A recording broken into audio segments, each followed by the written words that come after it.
Our candidates this evening, going down the line, we have Daniel Brennan, Matt Patterson, Megan Harvey, Clayton James, and Benjamin Lee. So at this point in time, we will begin Daniel Brennan's 2 minutes for his introduction.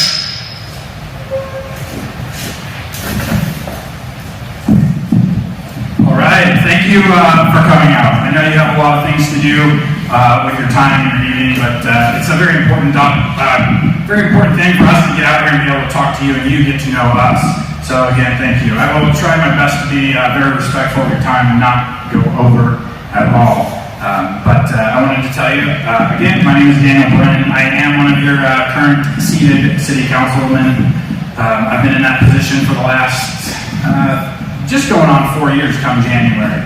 And I've been incredibly honored to serve in that position.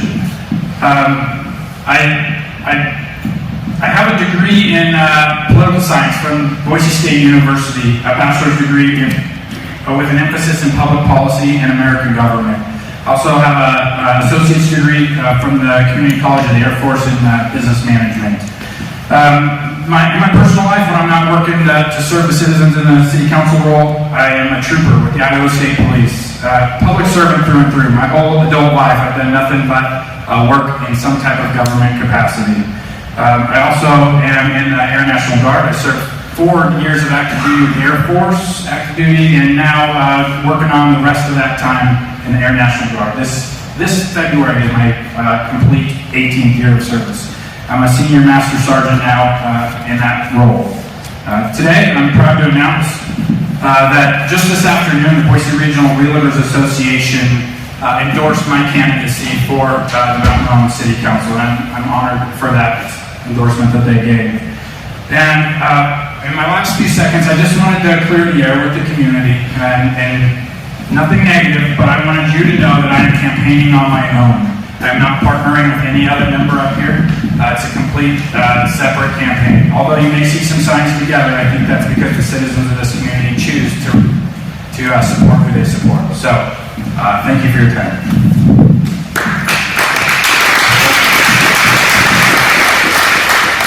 Thank you. Matt Patterson. Good evening and thank you for coming tonight. I'm ready for City Council because I feel my time working in local government has prepared me for this next chapter in my life. To bring a different perspective to the Mountain Home City Council. In my experience as city clerk, I am very familiar with the political process and I have a unique perspective as a former employee and will use that information in a positive way to give back to the city I love. I grew up here and raised my family here. I have worked in local government all of my adult life. I worked for Elmore County for 21 years in the court system before transferring in 2004 to become your city clerk, a job that I loved and recently retired from after 17 years of service. I have always loved this little town, which I know cannot stay little for much longer, and will need someone with experience to help the city through the growth process. When I'm elected, I will not have to waste time learning how the process works, how the city functions, or how budget and fund accounting works. And I already know how to speak the language with the mayor and council members. That will allow me to focus immediately on what is put in front of me and make better decisions with your tax dollars. It also has been several years since there has been women on the city council. No disrespect to the men who currently serve on the council, but as everyone knows, men and women think differently, and I would like to see a woman's perspective on the council again. As that woman, I will work hard for you while protecting your tax dollars. I would appreciate your vote on November 2nd. A vote for me is a vote for experience. Thank you.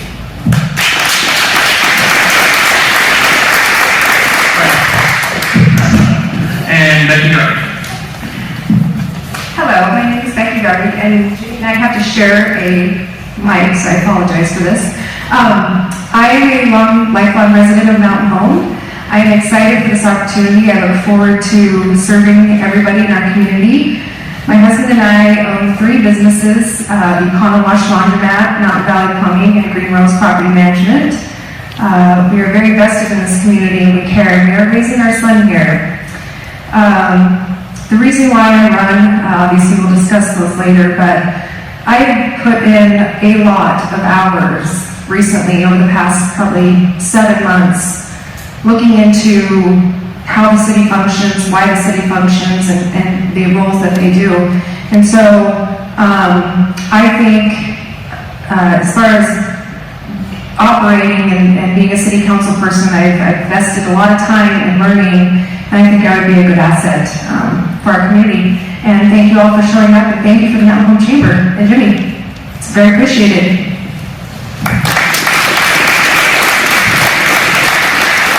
William James. Good evening, everybody. Sorry, I'm probably going to choke up. I've been talking in front of people very much. All right, we're here. All right, everybody. My name is William James. I originally came to Mountain Home in 2013. I was stationed at the Mountain Home Air Force Base for 3 years. Left in 2015. Approximately 4 years later, 2019, I decided to move back and start up Northwest Steamers, which is a carpet cleaning service that provides floor cleaning services here in town. And yeah, I'm really nervous right now, so sorry. But all right, so since I left the active duty, I spent 6 years total in. I've been in the Guard ever since. I'm about to finish up my 12th year, and the way that I plan to continue serving the community in which I reside is to run for city council. So I would like to be here to advocate for the citizens and the businesses of the city. And yeah, that's about it. So thank you.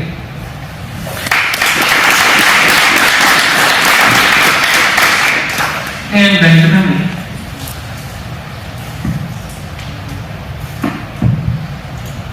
Hello everyone, I'm Benjamin Lee, and I was first stationed here in 2006 at the Mountain Home Air Force Base. I was born to two parents who were both in the Army. My mother was a sergeant and my father was a specialist.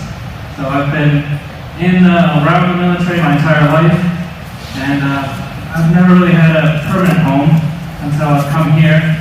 And I was planning on spending my full 20 years in the military.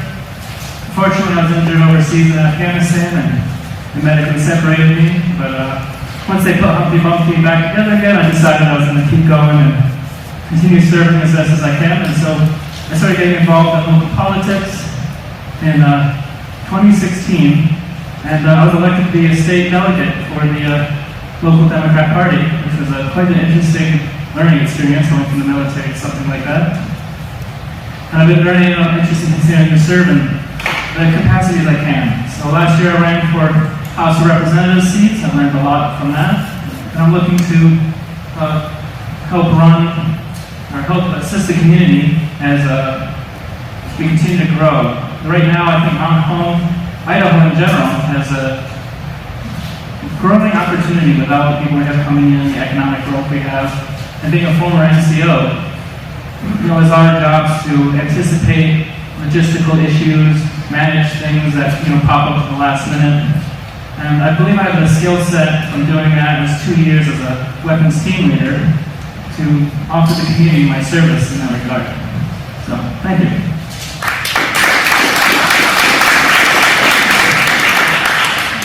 All right, thank you everybody for the introductions. So as we talked about candidates, these next 3 questions will be from the Chamber of Commerce Board. So the first question, Dinah will be the first one to answer, and then we'll go down the line and back around with Daniel. How would you support local business as a council person, and how would you support it, or how do you support it now in your personal life? Well, if I'm elected, I would support local business. I would listen to the experts. We have a great economic development team that was put together on the city, and they are always out there working, trying to get businesses here into town. As far as the local businesses go, we always try to push buy local. I still believe in that. I try to buy local as much as I can if I'm looking for something. And I try to go to not just Walmart, but the smaller stores to buy stuff. And so that's what I've done in the past. We've always tried to do the buy local, and I will continue to do that. I would try to listen to the Economic Development Department and get their input on bringing businesses in.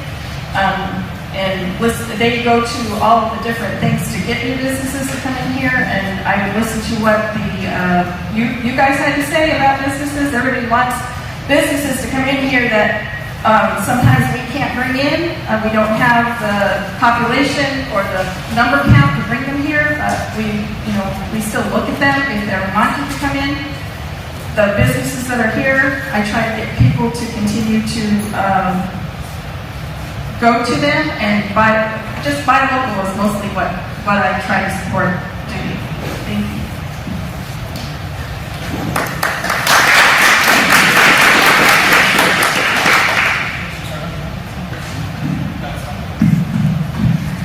As far as supporting local businesses, I think it's very important to speak with them, not only to support them, obviously, by shopping there, but to speak to them and ask them what their needs are and what they want to see would be a good growing area for us to focus on at the city level.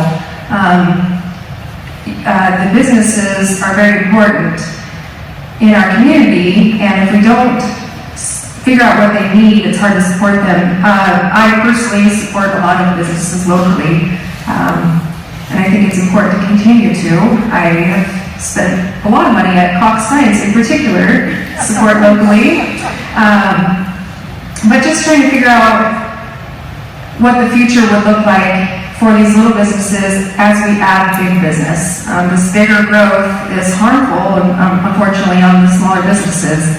And so how can we maintain going forward on the path to continue to support big and small? Because with big growth, our little growth is going to be hurt. So just supporting them and talking to them.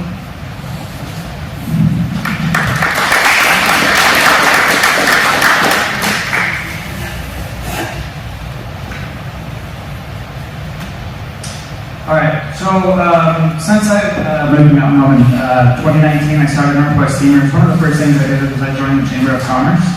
And being a new business owner, I didn't know what it was about, but it has been nothing but a great opportunity to learn more about business, how it functions within the city, how businesses function within the city. And since then, I've joined different committees to help with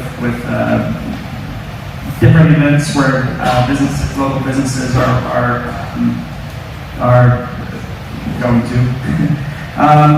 In addition to that, I've also been shopping as local as I can. I spent money with Cox Science as well, and Doug Science as well.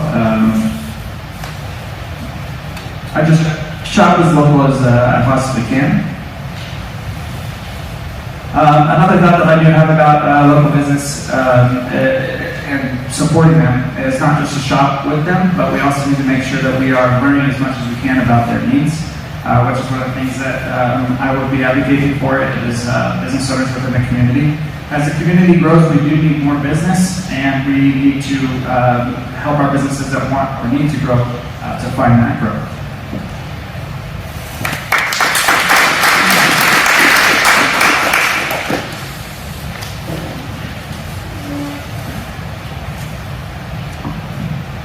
Hello everyone. This is actually kind of the question I was looking forward to, because one of the reasons I'm running for City Council is my love of local business and seeing them grow and thrive. And my concern is, as we grow, we have to worry about cost of living going up, the local land value going up, and as we bring businesses in and the land value goes up, we have businesses, especially people who are interested in starting new businesses, the hurdle gets higher and higher for them as the local real estate market gets more expensive. And I'm concerned that if we don't address this now, we're going to end up pricing out our members of the community who want to start their own business. We're going to have it's only going to be a market for big businesses that don't have an office here. They have an office in Seattle or Portland or somewhere else instead of here in Mountain Home. So I want to be able to tackle these problems before they become problems. Over the years, I've supported local business. I'm sure you've probably seen me walking around town on foot quite a bit, doing my exercise and going to local businesses, patronizing the restaurants and Whenever I need something, I try to go to a local hardware store instead of Walmart or going to Boise. If I can spend my money in Mountain Home instead of Boise, I try to do that. And I think the best way we can mitigate what's coming with the rapid growth is we can't just rely on the housing market to lift everything here. We need to also include the local businesses and industry so that we have an even, sustainable growth. And I think that is going to be one of my largest priorities in tackling. And I've already volunteered time with local businesses, helping them administratively where I can, using my skills I had as a staff sergeant with writing documents and things like that. So, thank you.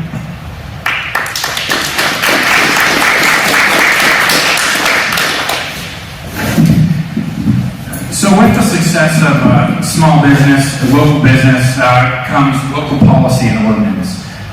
So as a team, we're going to work together to create the best ordinance that helps local business the best we can. And that comes up from all different programs that the city currently has, like our 50-50 grant match for sidewalks if you're developing a business. That also works for residential stuff too.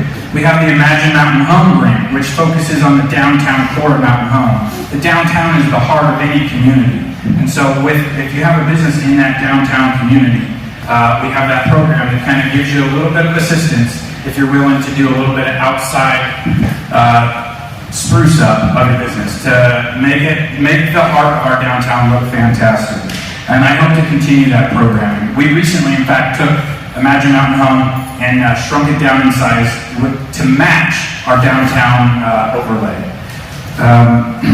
With our residential also comes, with business also comes residential. So I'm not an advocate of just explosive growth by any means, but we have to have growth. And if anybody thinks that we have the right to just deny all growth, it's not going to happen. So when the growth comes, we have to manage it smartly and approve it with the policies that we have in our master plan for the city. We'll also encourage the street expos that have been going on, whether they're downtown or in a neighborhood, perhaps. We can bring the people out onto the sidewalks, into the communities, to get to know each other. And I think I already talked about growth, but growth has to be smart and sustainable. From the top down, big corporations and industry to the small local business, and ultimately the home growth that we're going to have. As Nina said, our community development office has been shaking big trees, and they've been producing great results. And I hope to continue to work with them to grow our city in a positive direction. Thank you.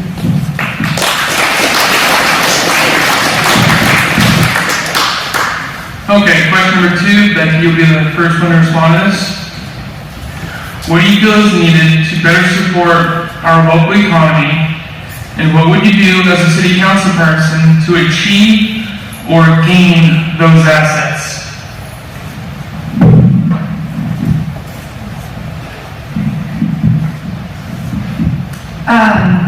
Excuse me, I'm sorry. As far as our local economy and what I see is needed here, I personally feel like we need a little more diversity in our shopping, in our housing. I don't know 100% how to work to get that together, but I think I would like to see the council work more effectively together in gaining economic growth and so we can all work together as far as even the county and the city coming together. That's the answer to that.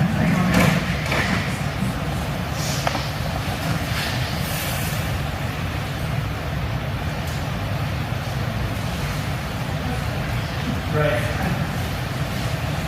So what I would do, this does kind of wrap into the first question for me. I'm trying to come up with another idea, but one of the best ways that we can do to support our local economy is to find out who is in our local economy and what do they need, right? And once we know what they need, then we can forward them to some place where they can get it, or maybe it's something that a city council can do, then that would have to be a decision made at a later date. So I'll stand back and say that I do believe that the best thing that I think I could do to support our local economy is to make sure I'm reaching out to all of our local business owners and figuring out their needs and then pushing forward from there.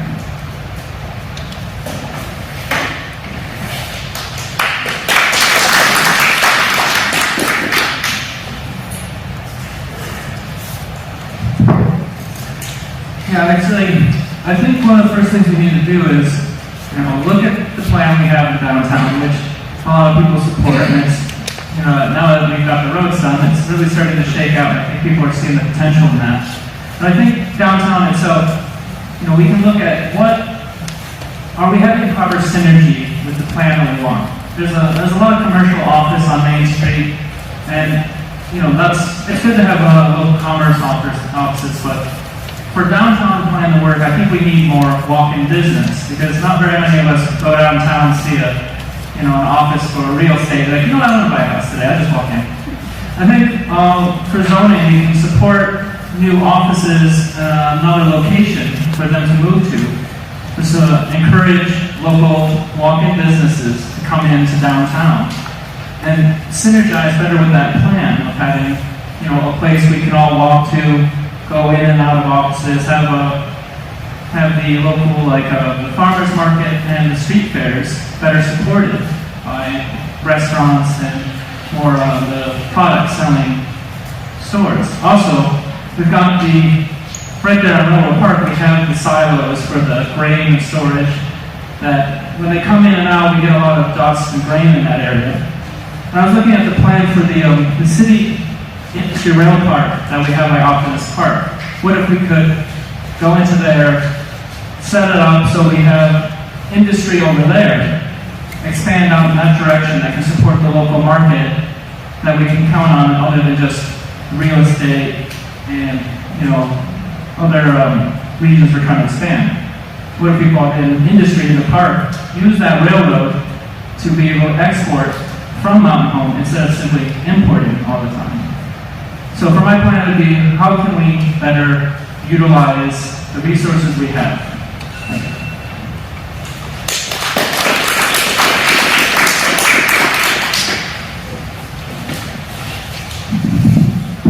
Hey, Jimmy, answering the whole question is important to me. Is it okay if I ask you to repeat the question? Do you want me to repeat it? Yes, please. What do you feel is the need to better support local economy, and what would you do as a city council person to achieve or gain those assets?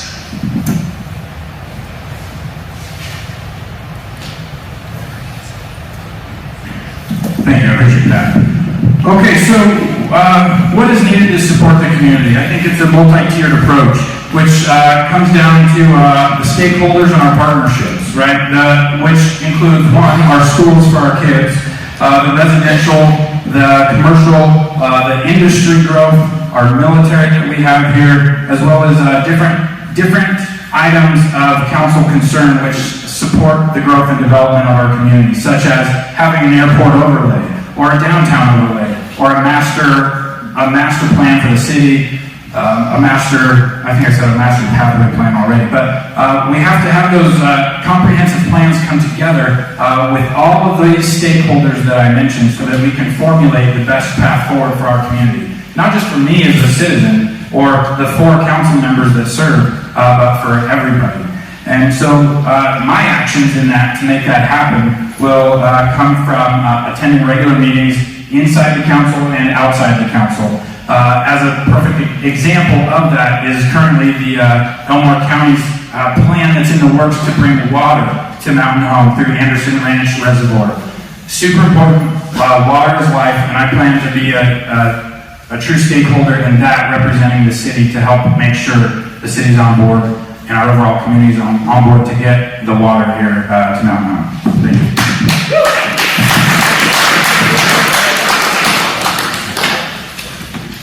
Okay, that's a hard question, as I figured out. I think we just need to work together to help the businesses that are here stay here, reach out to them and see what would help them to remain successful. I think the council needs to work together as a team, and we need to work with not only the county and the Air Force Base, as Councilman Brennan said, but to bring the businesses that will help the current businesses to continue to thrive here. Thank you.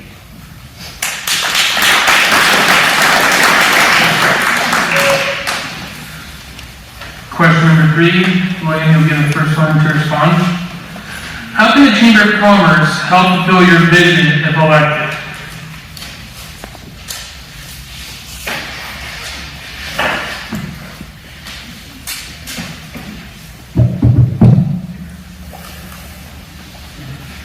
Can you say that one more time? How can the Chamber of Commerce help fulfill your vision if elected? So, with the third question being from the Chamber of Commerce, and because I am a Chamber of Commerce member, I did want to say that I was not part of the decision-making as far as the questions that have been asked to all of us candidates. So I had no idea these were coming. So it's taking me a second to think about it. But the Chamber of Commerce is an amazing resource, and I do believe that as a city councilman, the Chamber of Commerce is still a resource not just for me as a business owner or any business owners, but also for a councilman to go to ask for resources to help businesses that can help our economic growth within the city. Thank you.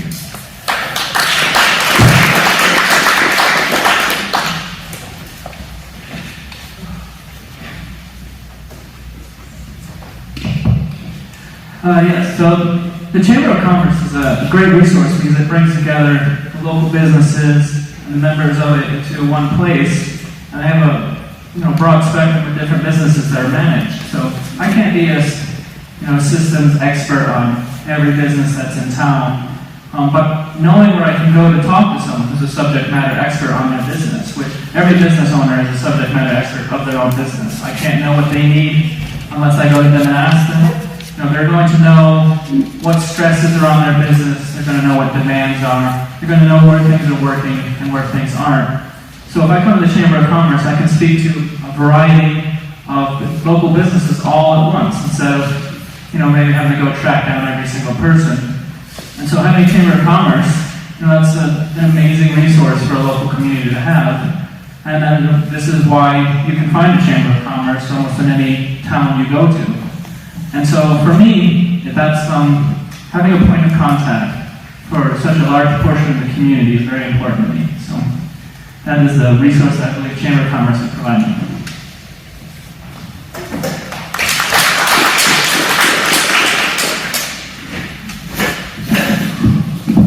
Sorry, this mic's a little difficult. How can the Chamber help fulfill my vision if elected? Again, I bring it back to partnerships. The Chamber of Commerce, with their subcommittee of the Military Affairs Committee, can be the ultimate point on anything military related in our community. That communication piece between the city, the county, the state, and obviously with the military.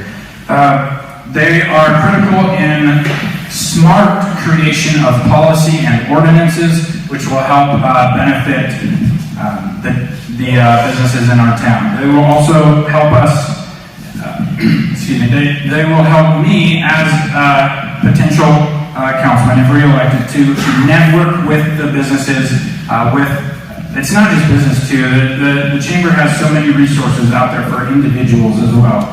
And so the networking is important, but the key for the chamber to help fulfill my vision is communication. They know the businesses in this town through and through, and I'll use an example of the downtown plan that just wrapped up phase 3. The chamber can truly jump in and help us communicate with those affected by the construction that has been going on for the last 3 years and probably will continue a little bit more. So it's the whole networking in which they will help me or us create standard procedure policy for the city.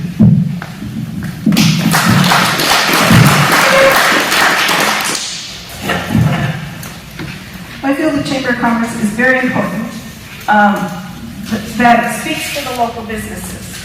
And I would use the Chamber expertise to help me learn what the businesses want and need to continue to be successful here without going to each business individually. If I would go to each business individually, but the chamber knows what the businesses need, and they're talking to those people all the time. And so they would be a very good resource for me to go to find out what those businesses need to be successful and to continue being here in our city. And it would help the city continue to communicate with those businesses individually. Thank you.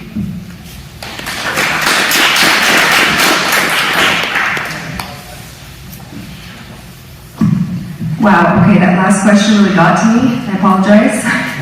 The Chamber of Commerce is a huge resource for our community, and I have witnessed their benefits for many, many years. They have all of these businesses that they are a part of that are resources for us as a community, as if I'm elected a council person, to be able to go to and ask questions and reach out. They also help facilitate so many events in our community that I just don't know that we have the resources or the community, the committees to pull these events on for these many, many years. The Chamber has been a tremendous asset in that regard as well. They also have the Military Affairs Committee, which, as Daniel said, is so important, so vital to our community, and keeping them here. And as a resource and an asset to have the community be able to talk to the Military Affairs Committee, and then that goes out to the Air Brakes. But the Chamber of Commerce girls, over the years, not just the two now, but over the years have done a fabulous job of keeping this community that's the centrally located spot where if you need some information, they've got it, and they're a huge resource in our community, and I'd like to see them stay.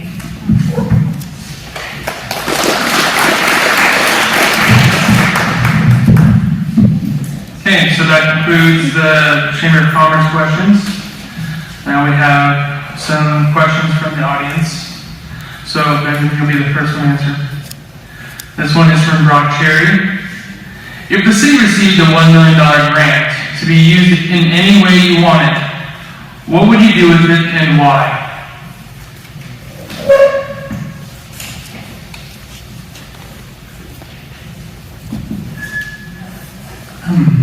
So, $1 million grant. Well, I believe the first thing to do is, look at the priorities, what the town needs, especially in the imminent future. With the city's growth being what it is, and, I've heard there's even more housing that's going to be being built, I believe that the look at the water situation and how we can alleviate any future stresses on that, because we all know we live in a desert, and as we grow, you don't want to discover that we have a water shortage. Because by the time you get around to working on that, the lead time to discovery of a problem like that to a solution can be a little too much on a community. So I think for the $1 million grant, it's very important to look at the situation with the Anderson Ranch, how we can use that to head off the cost of such a program, and looking at how our well capacity is. I know we're tapped into 2 separate aquifers, and how we would space out the pressure on those aquifers.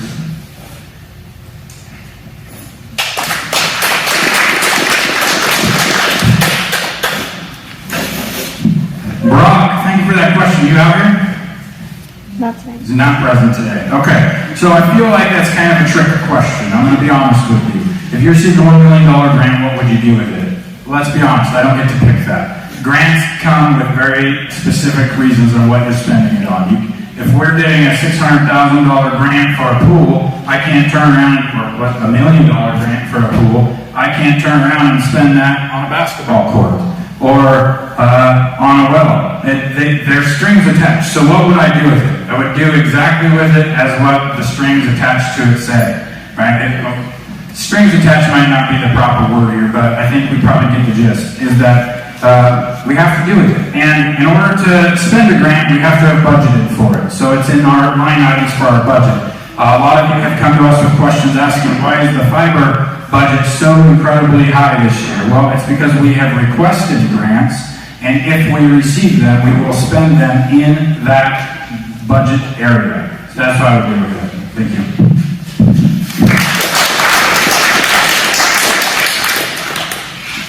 Not to piggyback on what Councilman Brennan just said, but that is true.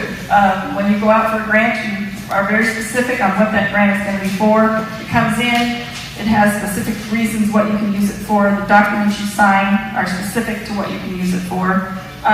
If, by chance, if we're doing hypothetical, that we could get $1 million and you could use it for anything, I would probably agree with Benjamin that a well would be where I would use that money. But it's very unlikely that that kind of a grant would ever happen. It's a big process to go through to get a grant, a lot of paperwork that's involved, a lot of tracking of it. Once you get the money of what you can do with it, once you can't, it has to be budgeted in the budget. If it's not, you can't spend the money till the following year because you open your budget to put it in there. So, yeah, that's the answer to that question.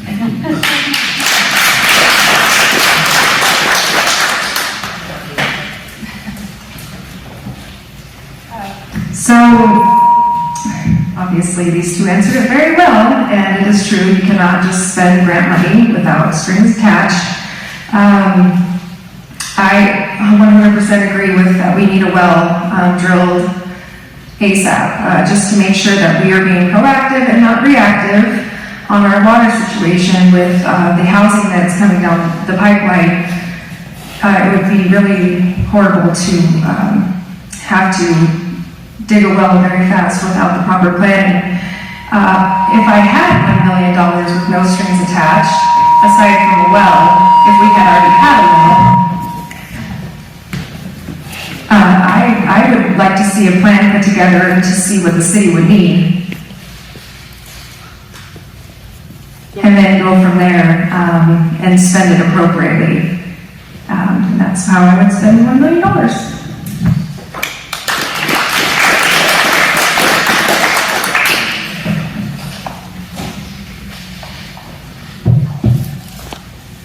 I left my mic on, whoops. Gosh. So of course we know that grants have to be applied for, and they can only be used for specific things, but if I just had $1 million grant to do whatever I wanted with, of course nothing, no specific use for it. Water is a huge deal here in town. I know that there is a potential plan to have a new well drilled in a year, but that still won't make up for the expected growth coming, they're going further along. So looking for sustainability, I think that water is a huge deal for the community.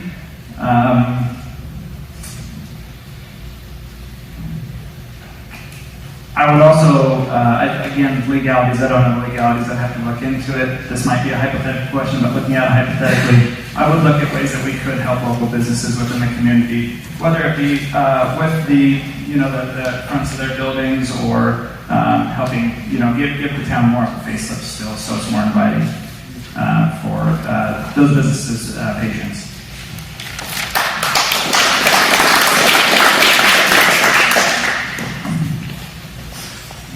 Okay, so Daniel will be answering this question as we go down the line here. Companies all around us are raising their starting pay to $15 an hour. What are your thoughts on employee raises? That's from Keith Owens.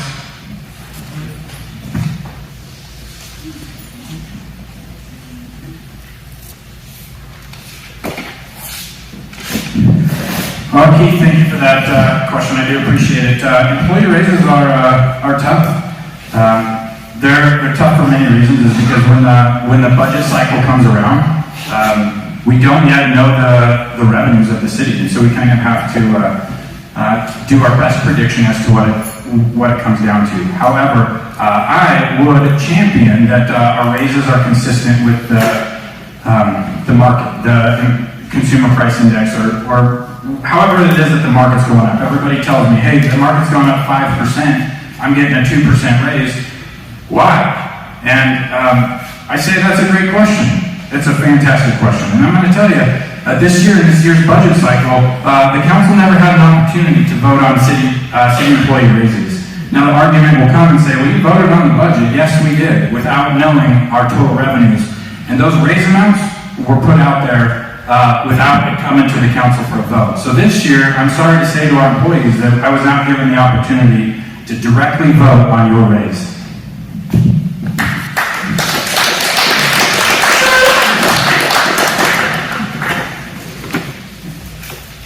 Employees are the most important asset of the city, so trying to keep those employees working is very important. So, yes, I do believe that the employees should be given raises, and I also believe with Councilman Brennan that those raises should be at the market level.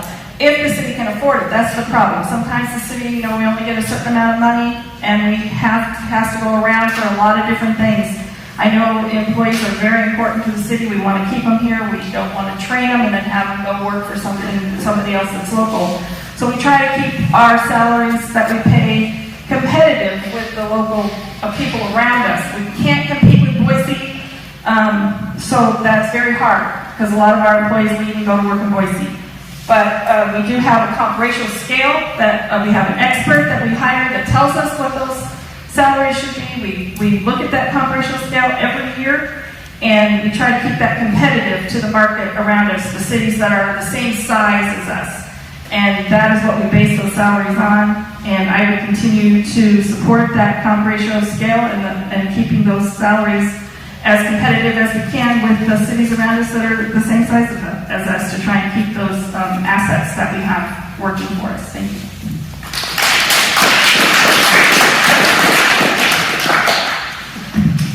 I think that's a great question. As a business owner, it's very important to make sure that we pay our employees well and keep them, because it takes a lot of time and effort and resources to train our employees. And when we put all this time and effort and they leave us for a couple dollars more, where we as employers lost the ability to have them communicate and say, hey, can you help us out a little bit? I think, honestly, for the size of Mountain Home, I think Mountain Home has done an excellent job in trying to be competitive. We are not Boise. We are not a lot of these surrounding other communities that have much larger budgets. And I think that the city of Mountain Home has done a good job working with their employees and helping that their salaries are not below average. And I think recently, although Daniel says he didn't have a say in it, I believe they got a 3% raise, which happens every year. But I think the city's doing a good job trying to stay average with everybody else.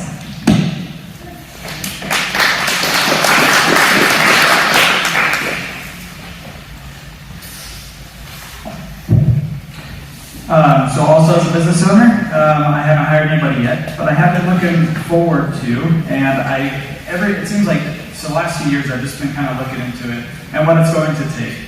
And with the cost of living and the price of everything around us now, housing, food, fuel, those sort of things, the number does keep going up. So in order to keep employees, it is important to keep them at or above a market value. I can't speak to the city employees directly, just because I'm not familiar with that budget and how it looks. But that is something that I can look into and learn more about as we move forward. I would also rely on the experts, because there are folks that know more about hiring somebody and what they should be paid and what is marketable and what is not. So I would definitely rely on the experts to fill me in on what is competitive and what is not. Thank you.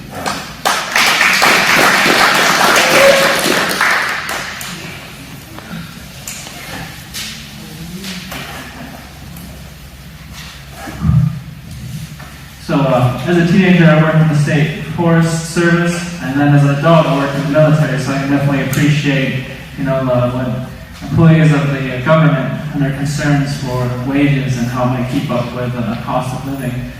In an area like this, where we're seeing such rapid growth, the cost of living is hard to keep up with, and I can understand that as a stressor for people.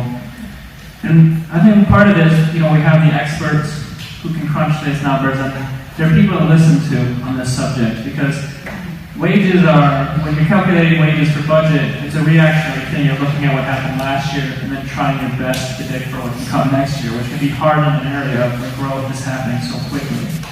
So I think it's very important to balance what we can expect versus what we had in the budget. And, excuse me. And,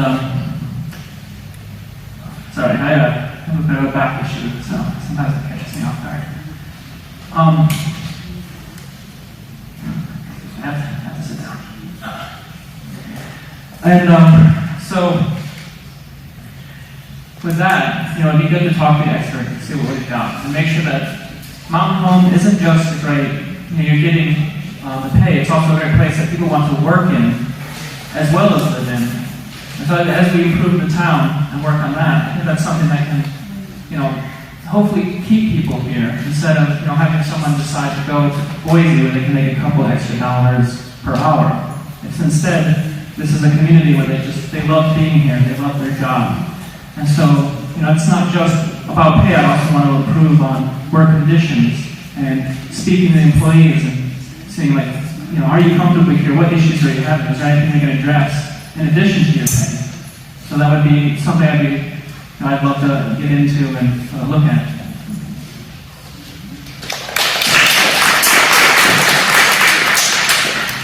Now I think we'll start this round of answers. This question comes from Brad Stokes.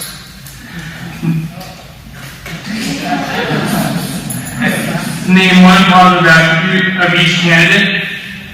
And if elected, which single candidate would you most look forward to working with?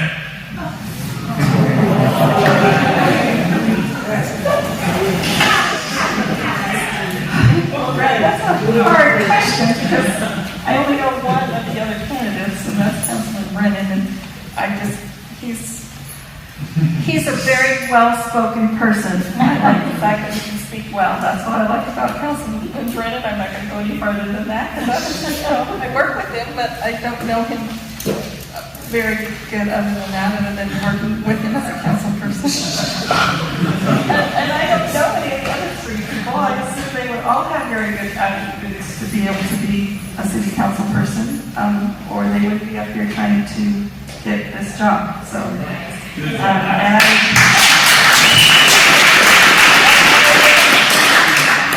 pleased and happy to work with any one of them. Very good.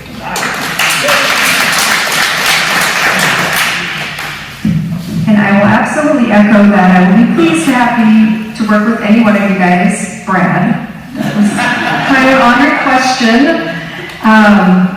I don't know hardly any of these folks up here, but I will say that in speaking with these guys, Benjamin, I haven't had the opportunity to speak with you, but I think everybody is up here for an excellent reason, and I think any one of us would do a great job. So, thank you.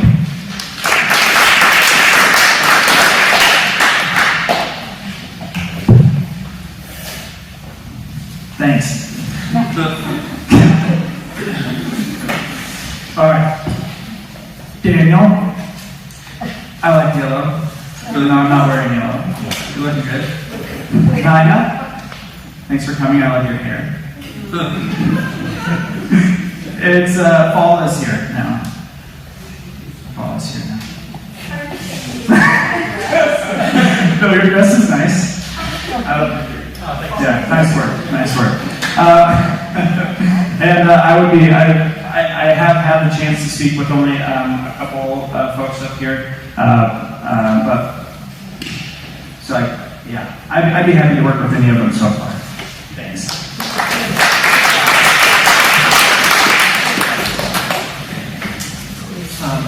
Probably excuse me, keeping my seat for right now. But being in the military, you learn how to work with people you just met. Sometimes you have to hit the ground running with people you just met. But also in the military, you often, when you come into a new position, you look to those who have been in that position already, to see how they know how to handle it. They'll come to them for the areas you're weak on, or when you have questions, not being afraid to ask them. And so with that, Mr. Brennan there, he has the most experience in this position, so of these candidates, he's the obvious choice of someone that, I would find to work with. But as everyone's echoed, we're all up here because we've worked, through our life, gained experience in the areas that would make us good candidates.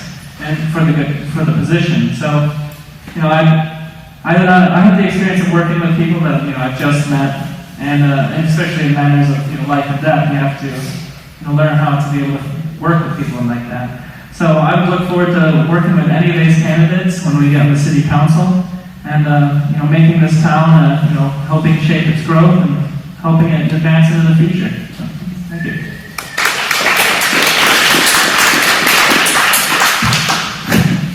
All right, positive attribute about anyone. I could go on for hours on this one. Nina, you're so sweet. Right? You are, and your laughter is contagious. I think I said something similar to that in your retirement ceremony, and every minute of it. It has been a pleasure to work with you. And you're so smart in the position that you held. I'm going to call it the city manager, really. But, I mean, no offense to anybody on that, but you really helped to run and shape our city. So that's more than one thing. Becky is obviously driven in her campaign. She is fighting tooth and nail and her personal businesses. As she mentioned, she's a 3 business owner, so very, very driven there. William, very research-oriented. If he doesn't have the answer, he's going to get it for you. I have confidence in him that he will. And Benjamin, down here on the end, I wrote you down as public service driven, right, with your jobs and your desire to keep serving the people. So keep that up. Thank you. And Brad, you know the second part of your question wasn't going to get answered. Let's be honest, right? Which one? None of us are going to fall to your schemes. So I, as well as anybody, will be happy to work with any one of these 4 other candidates.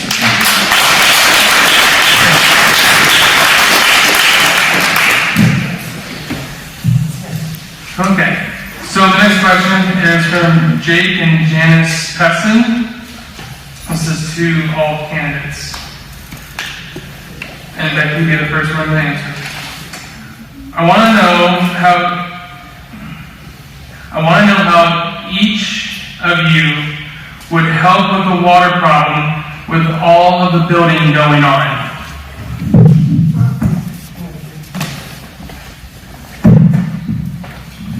Well, water single-handedly cannot be helped and solved by one person. This takes collaboration. It takes collaboration with our city. It takes collaboration with our community, our county, our Air Force Base.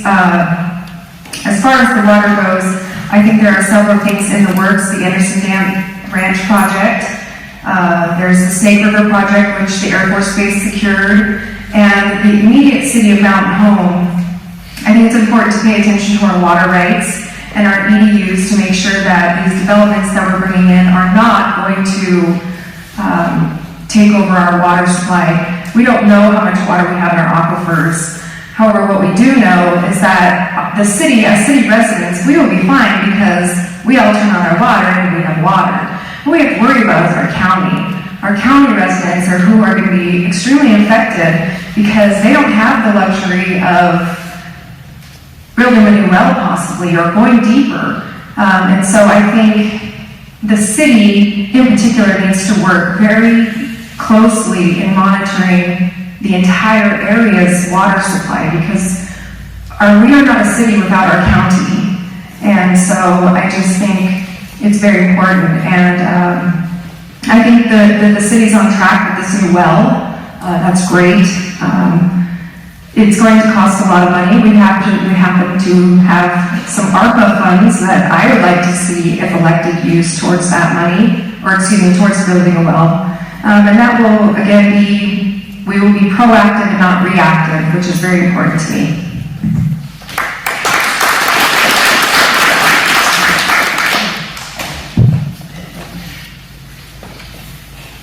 So I would also agree that partnering up with the county would be a great idea to help with any water problems that we do have. Because as we let our aquifer go lower, as we drill more wells, those sort of things, the county members are affected. So I think that partnering up with the county and the Air Force Base to come up with a comprehensive plan together would be probably one of the better ideas. Also, I did speak this morning with our water superintendent, or this afternoon rather, and I I did ask a couple questions about it. With the current houses that have been approved, we do have enough water, and with the well going in, we will be able to sustain what has been approved thus far. Thank you.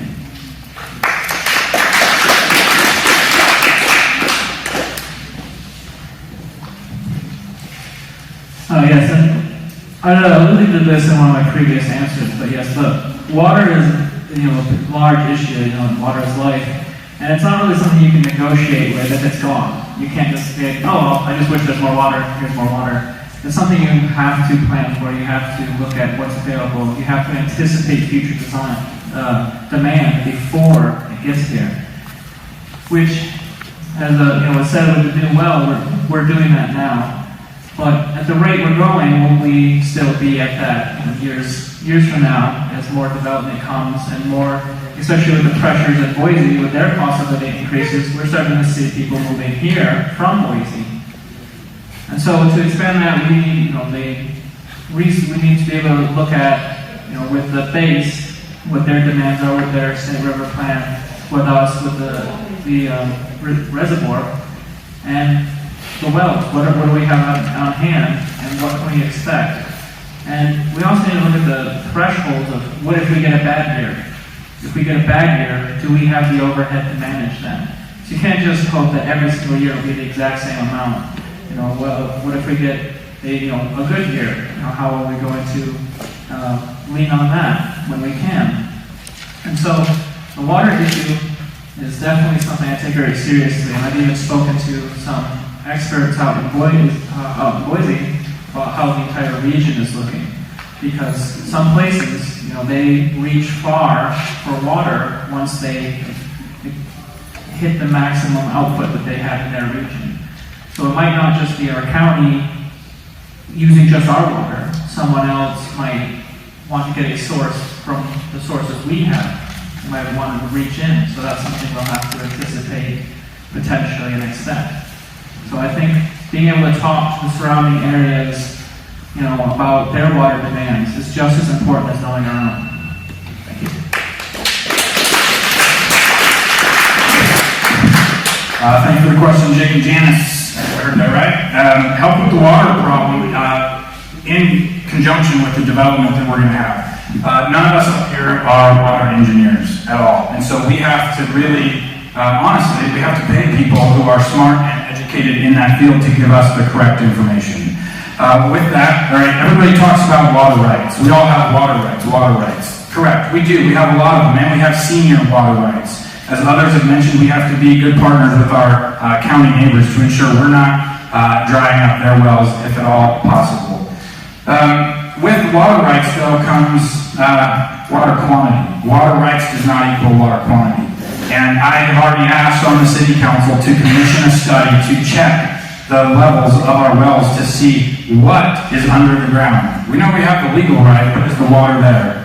The common example, is a bathtub. A bathtub might be empty, but you have the right to fill it. So if there's no water, you've got nothing. So I will continue to work together with the county in their plan for aquifer recharge and coming out of Anderson Ranch. We also have some water rights recently given is not the right word, but acquired by the county through the Snake River Basin and the Idaho Water Resource Board committees. I plan to keep being an active member of that committee to ensure that we're not just checking what's underground, but we're ensuring what we put into the ground is quantitative.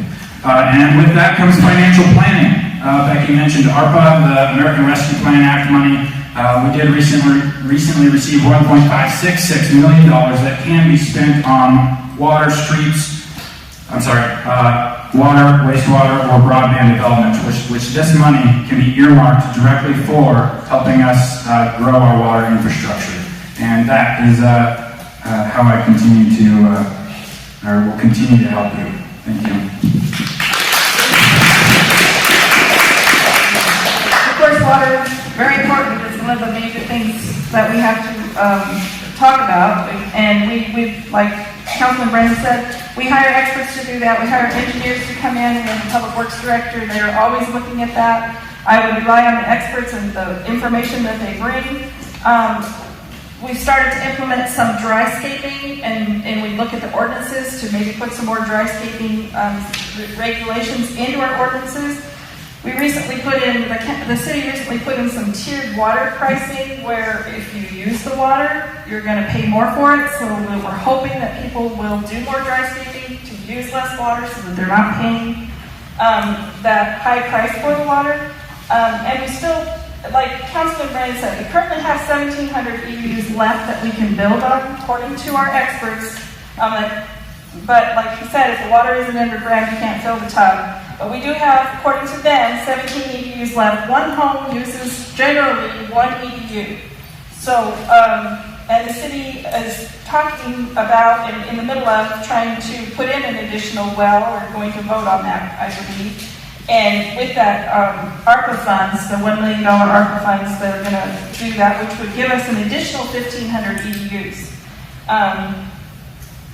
And then we need to continue to work with the county and on that Anderson Ranch project to recharge the aquifer and the IDWR board. Thank you.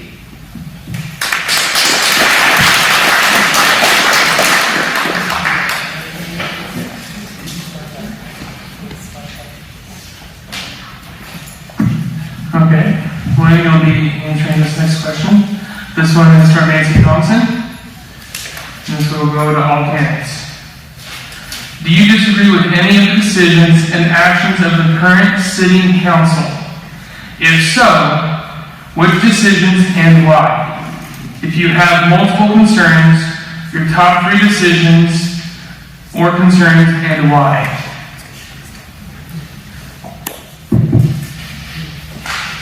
Thank you, Nancy, for the question.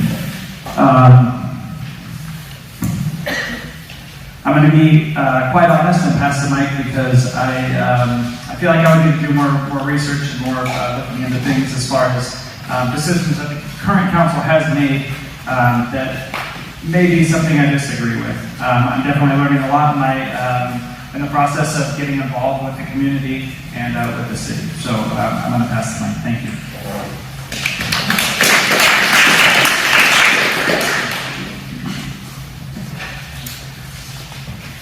Well, the two I can think of right now is some elements of the downtown plan, which overall I support the downtown plan. I like the direction it's going. I like how we're building we're slowly building a community identity with the beautification project and some of the expansions. But some of the things I disagree with is I think there's some oversight on the parking.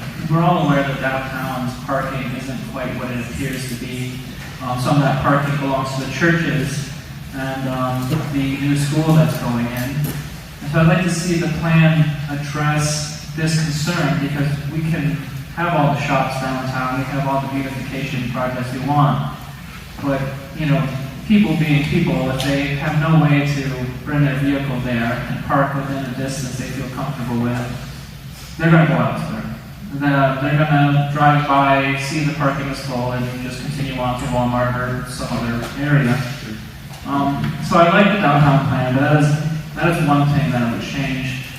And I also want to incorporate American Legion, the entire length of it. As people come off the highway, I'd like to have American Legion itself be part of the downtown plan that incorporates the kind of beautification and support for local business. So that when someone comes in the mountain home from that highway, they get a view of the city all the way down to finalize into the downtown. And the other is the current fiber plan. I'm kind of concerned about it that communities in town where people have the least amount of income or they're more economically tied up, they're going to be paying more for fiber to be installed in their residence. And in the sides of town, where there's more people signing up for it because more of them can afford it. And so I'd like to see if we can't balance that out a little bit more so that the entire community is getting even-handed access. Thank you.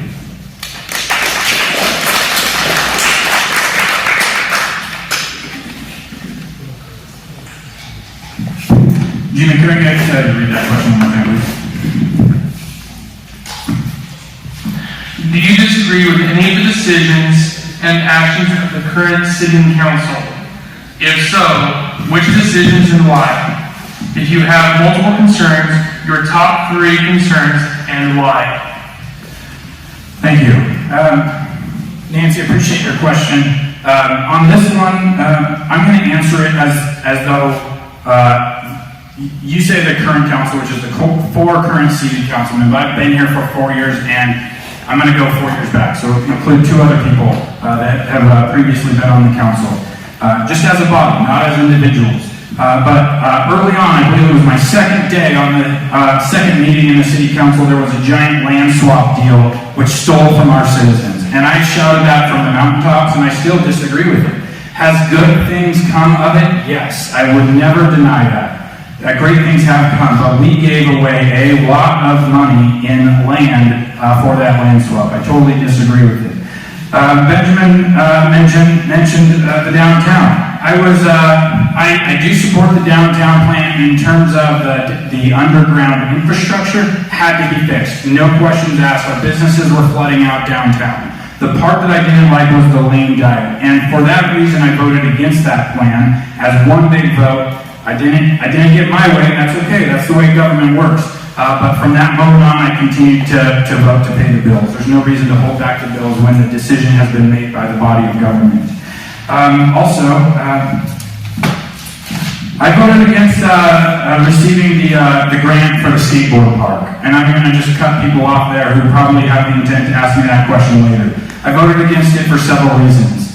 Primarily being also what we received in the grant versus what we actually had to pay out of the general fund to fund that skateboard park.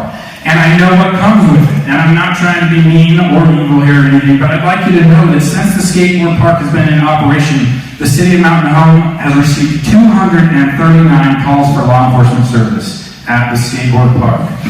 And finally, the current council is proceeding without a report overlay with the development.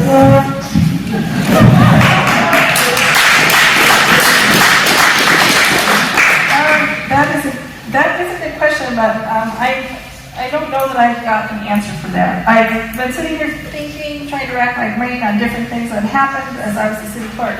But in a city clerk position, it wasn't my job to tell them that they were wrong necessarily. I was supposed to be neutral and do the paperwork, keep everybody on track. So, and being a city council person, I believe, is a hard job, and you need a lot of information before you make those decisions. So I'm not going to sit here and second guess on the decisions that council may have made. They may have been good, they may have been bad, but I can't pick one out that I didn't specifically disagree with or did agree with. I just am not going to do that.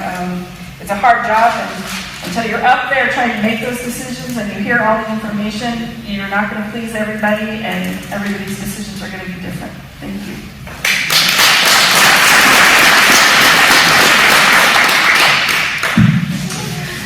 There are several decisions that I have 100% disagreed with, but what I realize is that I, as a person before this, I cannot change them. What I can only hope to see going forward, the past is the past, albeit a tad tumultuous in the city. I just hope that going forward, if elected, I don't repeat them, we don't repeat them, and that we can move forward with unity and have a council that has a voice again, all of us, whichever one of us are elected. But I can't change the decisions that I've made in the past, whether I agree or don't agree. So I don't think it's really pertinent to go in detail. So thank you.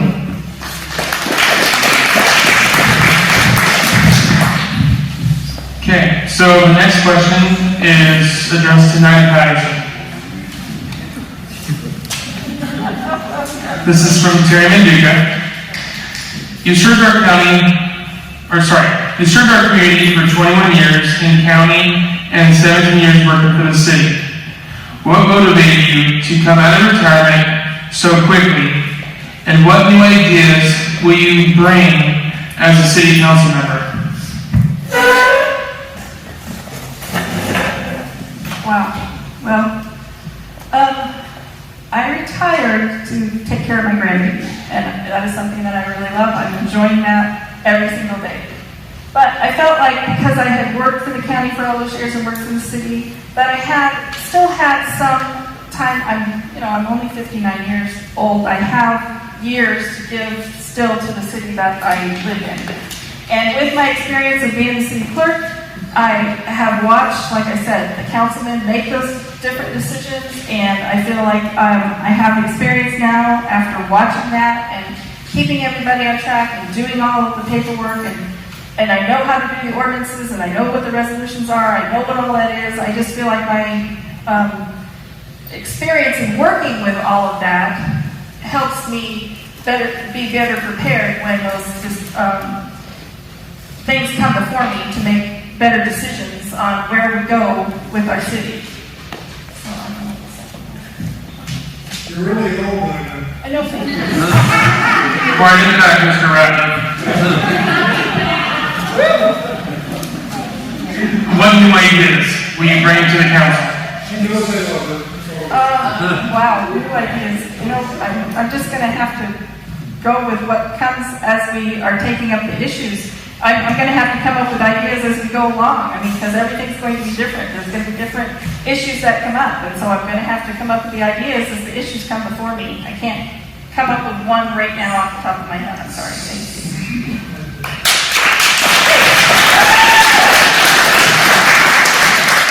Where'd Julie go? Julie Davis. How many more questions do you have? These are all second questions. Okay. So, 7? Okay. So we're going to do one last question to all 5 of you, and then we will take a break. This question is from Paul Riggs. Benjamin, you'll be starting. We'll be back on track now. This is going to all the candidates. City Council represents the city. However, every decision also, please silence your cell phone, also affects the residents of the county. How will you work with the county commissioners to work as a team for the betterment of Elmore County?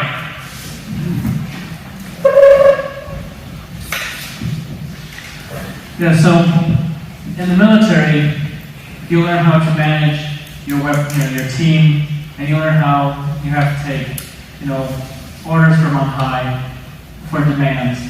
And as NCOs, we joke a lot that we make the impossible happen because you have to manage so many interests between higher command, what's possible, and other organizations that you work with, like other units. And so I actually have experience in that field of working between different units. And in this case, it would be, these are, especially if I'm elected, I'm going to be leaning on some of the other city council members for their experience on the subject of the county commissioners. But, it'll be my job there to support what we've all come together on and to make that happen. So if I'm elected, I'm expecting that, for that first year at least, I'll be learning how the relationships between the two groups are, and then executing the missions that we come up with.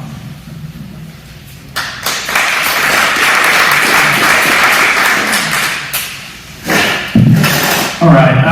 Working with the commissioners to better our community is real simple for me. Sorry, Paula, thank you for that question back there. Now, we have realized that currently there are some personality conflicts between our city leadership and county commissioners. Whether you like it or not, there it is. And possibly the best way to deal with that is, if you know you're in conflict with one of those members or a board, is to recuse yourself and let somebody else step in. If it was me, I'd say, hey, Brad, could you step into this meeting? It might work better in everybody's favor if we could simply work together. And my personality is not getting along with this group. So I think that's critically important, is to really share the personalities, to come together to create and make a plan come into action is really truly important. Simply, I guess a few examples would be some shared contracts that right now, like the city has with the county, which would be like our shared animal shelter. the county needs animal shelter services, we provide it to them at low cost. The City of Mountain Home Police Department needs dispatch services. They provide that to us at a fair cost. And so having those relationships and moving forward to protect city and county residents together is what it's all about. I'll make it happen. I think I'm a pretty friendly guy. Thank you.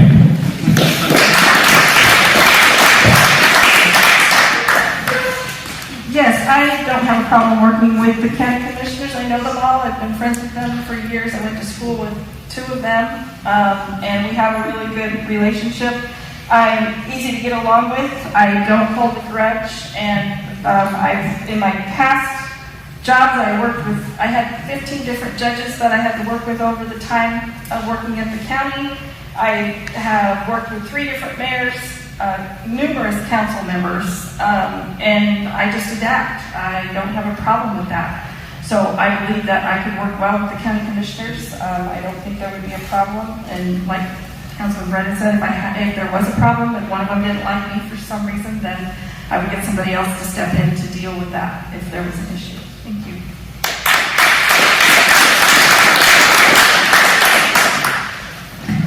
I think it's very important to work with the county commissioners. I think it's important for the city and the county to work together because together we can save the taxpayers a lot of money, and in particular for our emergency services.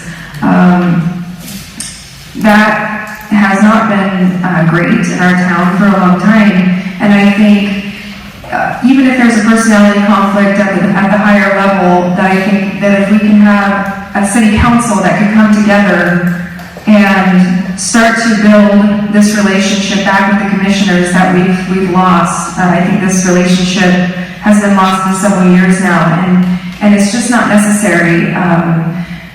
I possess the quality. I may not like a person, but I am able to work business professional with people. I don't have to like you. You don't have to like me, but together we can be working in a better way for our citizens and our town, our city, our county. So that is actually one thing that I want to work on is mending that relationship with our commissioners, because it has not been great. And again, without our county, we don't have our city. So thank you.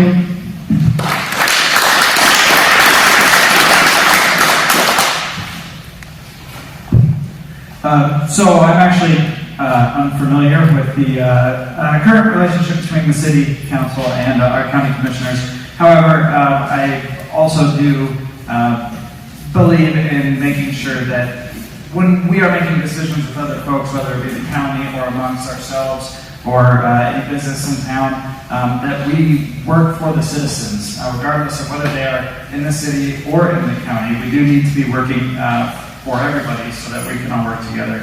So one thing that Daniel brought up that I thought was a really good point is finding personalities that kind of work together. You know, if you have a hard time working in a professional situation, finding a personality that might work, you know, and then just being able to find the ability to work together to identify problems, find solutions, and execute together so that we can all kind of just work on our solutions, since we all live together, right? Close enough anyway.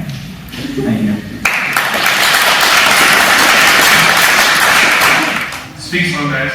Okay, this is from Taylor Hurley. My apologies. As the community grows, how do you see infrastructure and emergency services evolving?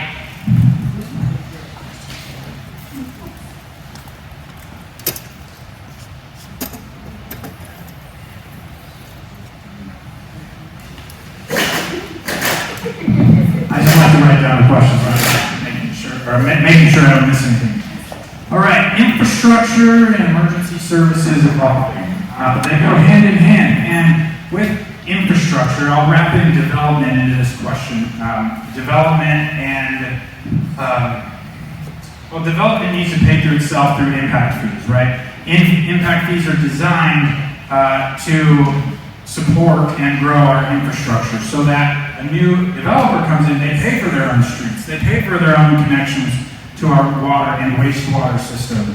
As with more people, the greater amount of impact fees we will obtain, which means more police officers on the street, a bigger fire department, potentially one day going to a full-time fire force, and hopefully being able to wrap in our emergency services under one big umbrella. Not like the individual police departments, but with a full-time fire force, working with our EMTs, because right now they're basically two separate entities, and as well as our rescue plan. Alan? All right, or not plan, the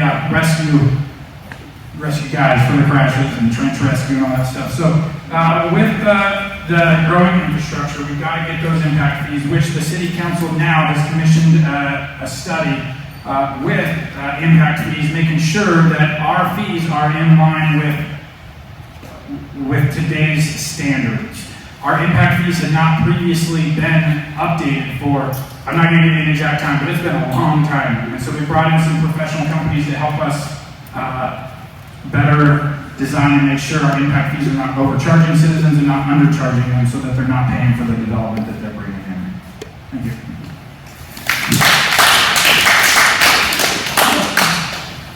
Not to just continue to say what he said, but down the road, yes, as the city grows, the new growth has to pay for itself, and that is why those impact fees were put in place. And I do know that they are looking at those impact fees to make sure that they are paying what they're supposed to be paying.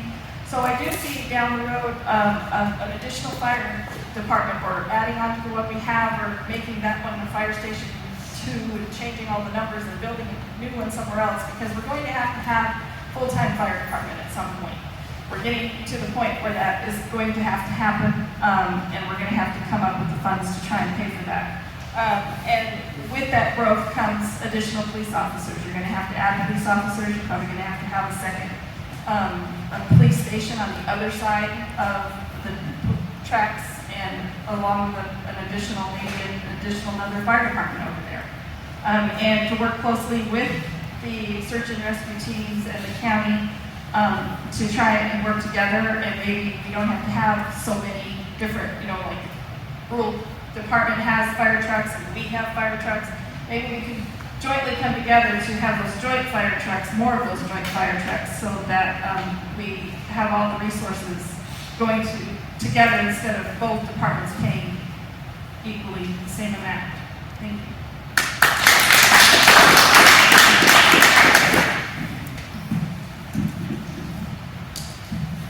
Well, I will not try and echo these two, but the emergency services is extremely important, and I have approximate numbers of how many calls the Mountain Home Fire Department gets. They get 80 to 100 calls a year. The Rural Fire Department gets 80 to 100 calls a year. The Mountain Home Rural Fire Department has 6 to 7 trucks. The Mountain Home Fire Department has 6 to 7 trucks. The Emergency Elmore County Rescue gets over 200 calls a year, and they span Elmore County, not just Mountain Home. They service all of these areas, and if we could get all of these facilities working in unison with each other, it will ultimately save all of us taxpayers money with the just the cost of fire trucks. The city has trucks, the county has trucks, as I said, excuse me. The other thing I think is really important for people to realize and research is House Bill 389. House Bill 389 is very critical to our growth in Mountain Home, and actually all of Idaho, as a matter of fact. House Bill 389 has a lot of stuff that's included in that, but the most important thing is growth should pay for itself. And what that means is if our roads need more crews, those impact fees are going to pay for the growth. With the House Bill 389, and I can't say it all because I don't have enough time, but basically what it will come down to is that fire districts, library districts, and other taxing districts are going to be prohibited from increasing their funds on their L2s year over year, which is highly important. We cannot continue to operate all of these different entities on possible, this House bill limiting what we can actually ask for. Thank you.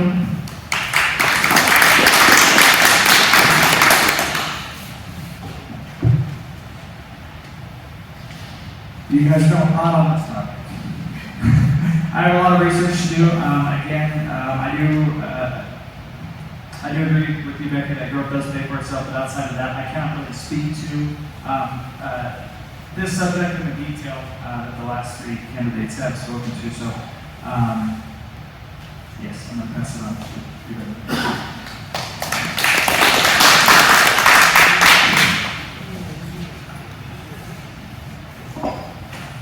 As I said at the start of this, my major concern for the city is the cost of living and the growth that we'll be facing.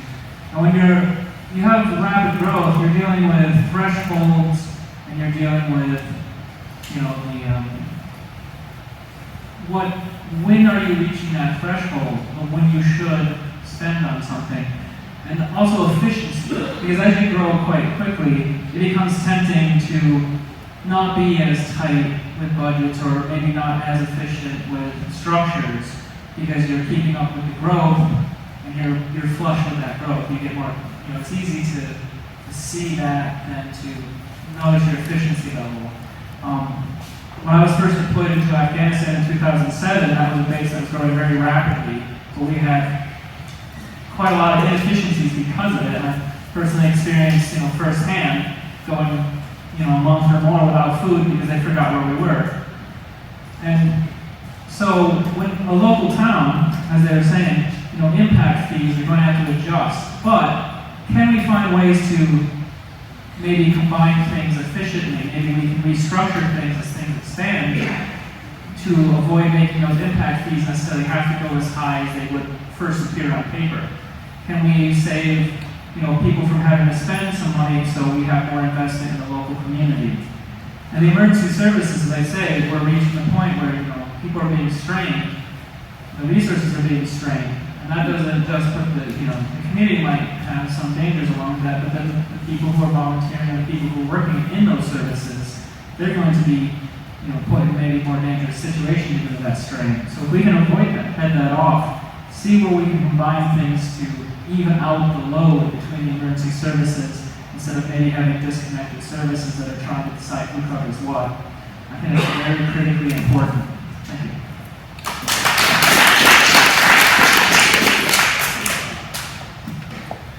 Okay, this next question is to all the candidates again. Nyla, you'll be the first one to respond. This one's from Samantha Venable Haro. I was the only citizen to attend the city council meeting last night. Mrs. Garvey was there for a portion, but I'm curious if the candidates could share their attendance, involvement, etc. before running for a seat.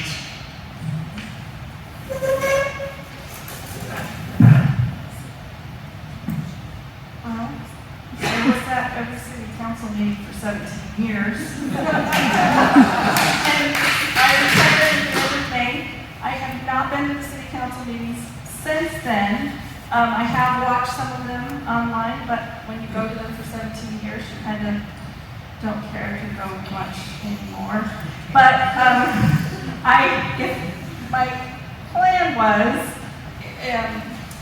after November 2nd, I would start going to every council meeting between then and January so that I know what the issues are, so if I get elected in January, when I take office, I would be up to speed to know what the issues are.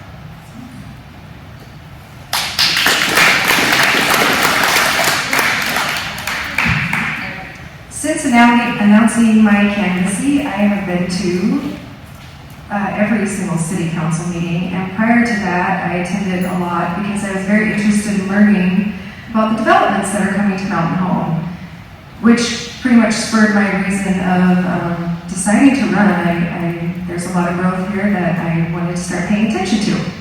So yes, I have been at every city council meeting. I was only at last night's for 30 minutes because my son had a piano recital, which was very important to me. I have taken a lot of time this past 7 months to learn a lot about the city without trying to bother all of the city employees. I know I've been a little bit of a thorn in your side, but I care and I'm trying to learn.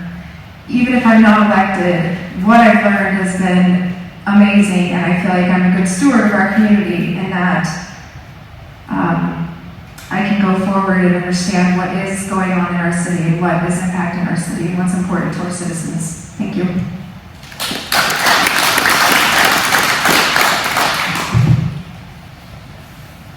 Thank you, Samantha, for the question. I have not attended any city council meetings, but I have watched them for approximately a year and a half via Facebook, and then I switched over to YouTube. And thank you also, Samantha, for being a citizen that did decide to go to the city council meetings. As a city councilman, that is one thing that I would definitely encourage our citizens to do, is get involved with the community so that your voices can be heard. And we can make, the council can make decisions with your voice behind it. So thanks again, Samantha, for the question, and thank you for being involved in our community.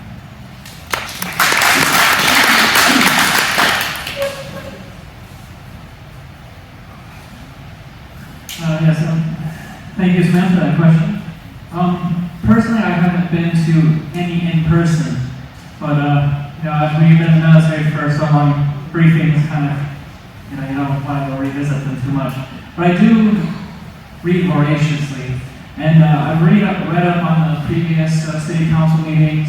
I've watched some on Zoom online, and I'm always poring over data all the time on any subject that happens to currently researching. And with the situation with the city, that's something I've been really getting into since last year, especially since the beginning of May and March. I started really thinking, maybe it's time now that my health is better, I've gotten things more taken care of, maybe it's time I start getting back into the community. So since last year, I've really been pouring my time into reading on these subjects and learning about the things that I wasn't informed on before. Especially talking to people. I take walks around town a lot, and I love to just stop and talk to people and ask them, what's going on your side of the town, or your business, or your life that you have here. And so I'm very interested in the city council meetings and how they were managed. So I read through them faster than I can watch them. So that's my preferred method for staying up to date.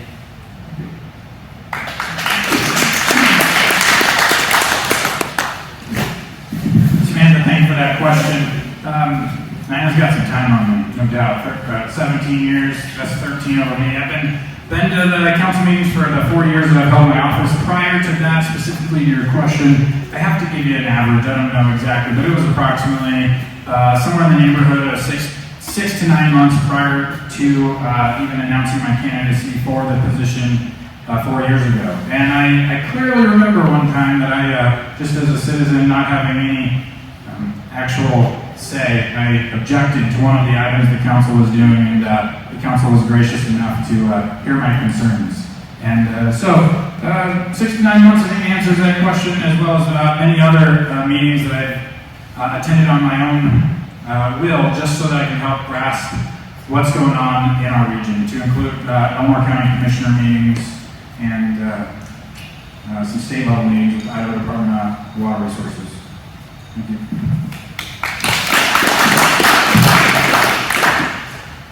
Okay, so the next question will be to all the candidates again. That he will be starting. This question is from Terry Rabbit. We have heard about the jobs here in town, but what has the city done to create affordable housing for current workers, and what would you propose to improve the city's response to this housing issue?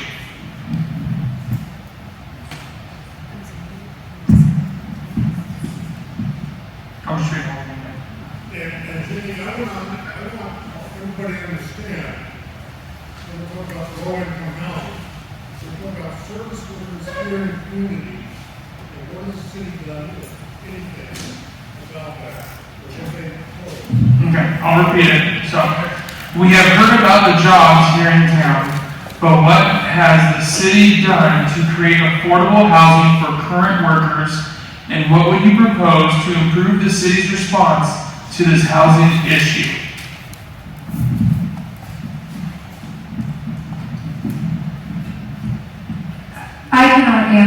first part of that question, so I'll have to just say, I don't know what the city has done. In particular, I have watched in person over the past several months the city trying to bring affordable housing and housing in general, which is entirely very, very important.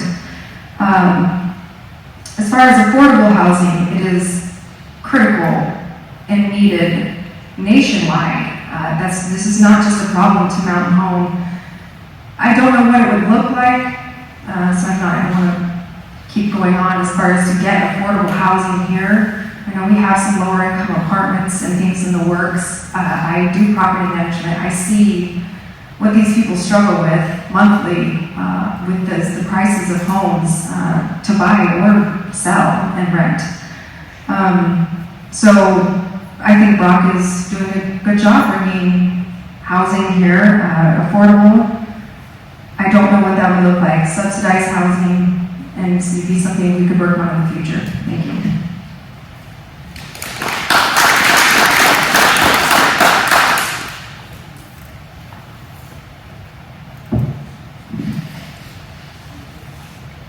What has the city done to provide affordable housing to workers? Honestly, I haven't been there, even though I have watched most of the meetings. I do know that a lot of it has been about development. Also, affordable kind of being a key word in there. Affordable has changed drastically in the last, since, let's see, I was stationed here in 2013 originally. I was in a 1,700 square foot house for $850 a month. You can't touch that house for probably 17, 18, 2,000 in some cases, depending on how it's built up. So affordable is really difficult for me. That is something that I would want to speak with economic development and the rest of, whoever I can, whatever resources that I do have to figure out what affordable is and how we can bring in housing that may be a little bit less than the average we're looking at in our community today. So thanks, Terry, for the question. All I can do is research it for you and move forward from there.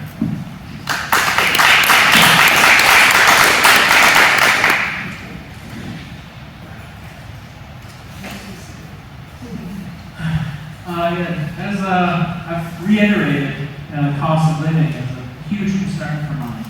And nothing impacts the cost of living cycle harder than rapid residential growth, because you can have a community start forming into a bedroom community of turning into a suburb of a city, where there are no local jobs or businesses because everyone goes and works into a city nearby. So here, what we are facing is trying not to become a suburb of Boise. As great as Boise is, I live in Mountain Home for a reason. I love Mountain Home, I love being here. And so the cost of living for housing is something that definitely needs to be tackled because it can very quickly run away.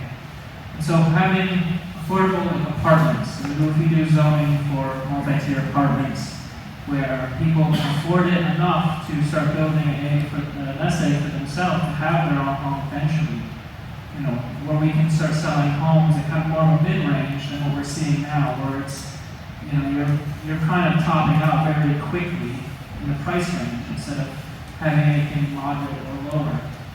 So I think it's very important we look at how can we zone and how can we encourage the area where we can have apartments that have a slightly higher concentration than your standard homes, but that doesn't impact the real estate in the area as severely as $100,000 new homes being set up.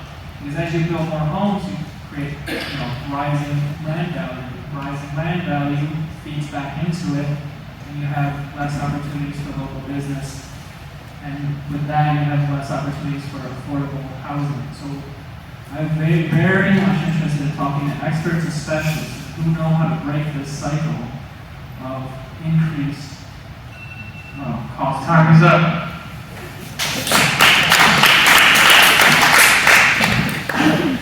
Over the last 2 years, the city has moved mountains as far as progressing forward with development opportunities. Our community development director, Brock Cherry, has pushed forward several development requests through planning and zoning into the city council for approval. Some have been approved, some are still waiting for approval or denial, whatever direction it goes. But I have to give a shout out to William here. Affordable is a very subjective term. And affordable in the summer of 2021 is non-existent, right? And now I think our housing markets are going down a little bit. It doesn't mean that it's becoming truly affordable. The planned unit developments that we have approved have mixed uses of housing, whether it's a single-family home, a row home, or a condo style, or duplex, fourplex units, which ultimately should be cheaper than a home, but I'm not going to say that they're affordable in today's market. With those developments, there's been approximately 500 residential units approved in the last year, again, of all different styles that I've already mentioned, which also include some live-work units, which help the economy in different areas than just our downtown. As an example, we have a potential for a business to grow in a row home style, business on the bottom like a barber shop or a coffee shop, and right on top of that, the business owner lives, which ultimately helps in the affordability. And as far as improving the situation, we have to continue to keep an open mind and an open ear for developers seeking to come to Mountain Home and make sure that those developments are within the ordinances that we have, including planned unit developments, which allow for variations from the current ordinance.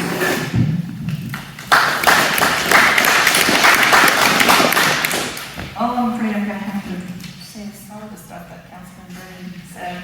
While I was still working for the city, Rob Cherry, the economic development director, was working very hard on, that was one of his major things, was trying to get more affordable housing into Mountain Home. But like Councilman Brennan said, the word affordable doesn't always mean that you can afford it. He's been trying very hard, he's been working to push things through planning and zoning, getting ordinance changed to allow for smaller homes to be built on the outskirts of places where you would have maybe larger homes in the middle and smaller homes on the outside that people maybe would be able to afford. But I just know that the city has been working very diligently to try and get some affordable housing here. I don't know when that will happen, but I do know that they're working on it.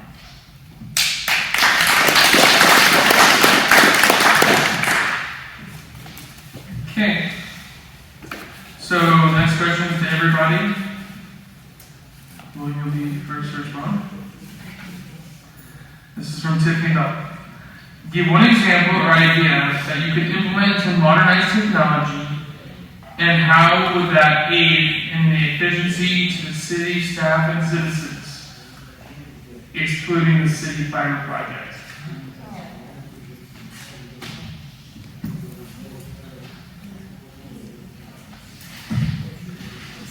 Please keep the conversations down. These guys are having a hard time hearing. Give one example or idea that you could implement to modernize technology, and how would that aid in efficiency to the city staff and citizens, excluding the fiber project?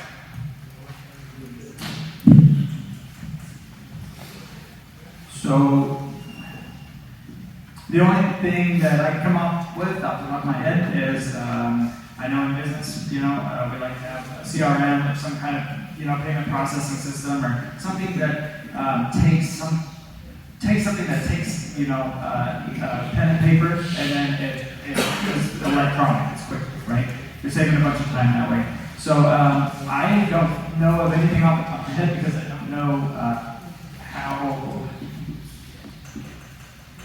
Trying to think here. Maybe like filing, for instance. Let's say that that the city holds various records, right? If we could digitize those systems, that could save us space. It could also save city time. So I would just be looking for a program like that potentially.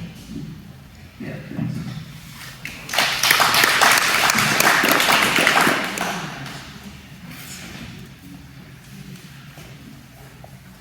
Thank you for that question.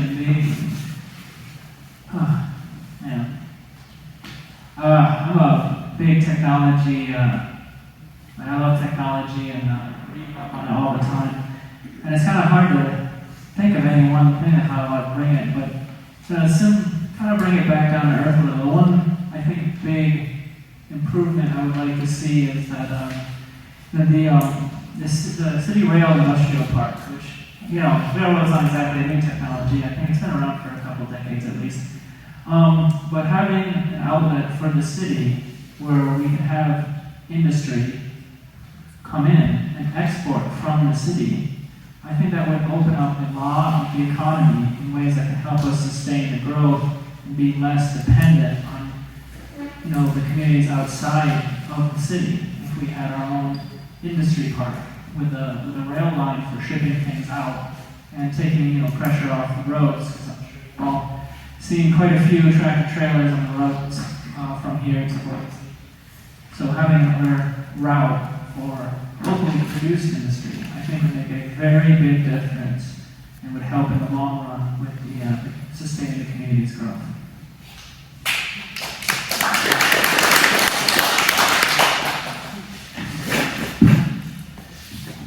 Tiffany's hiding back there in the back. Thanks for that question. Appreciate it. This one is a tough one, no doubt. Everyone's kind of struggling with it a little bit because it's about technology and what can we do to improve technology.